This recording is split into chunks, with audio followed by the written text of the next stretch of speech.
Isabelle Adjani, bientôt à l'affiche du nouveau film de François Ozon Peter von Kant, est revenue, dans une interview accordée au site 3 couleurs, sur le geste déplacé de Will Smith lors de la cérémonie des Oscars en mars dernier.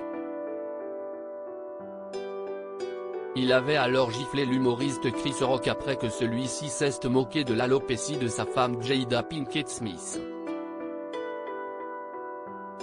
Au départ, l'actrice de 66 ans, radieuse en mai dernier au Festival de Cannes, a été interrogée sur le départ précipité d'Adèle Haenel lors de la cérémonie des Césars en 2020, à l'annonce d'un prix attribué à Roman Polanski, alors qu'il était accusé de viol.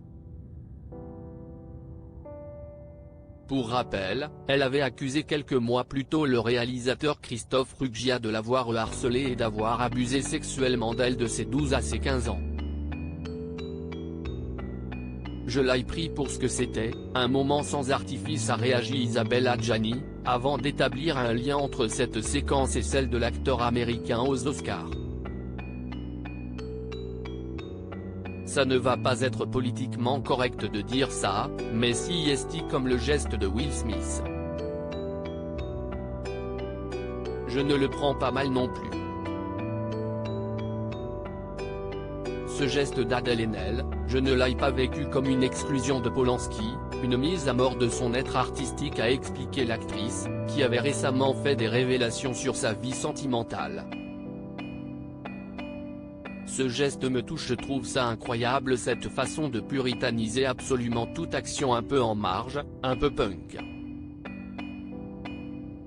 Parce qu'il file une claque à l'autre, on va le rayer de tout? Si est terminé, on le déclasse définitivement?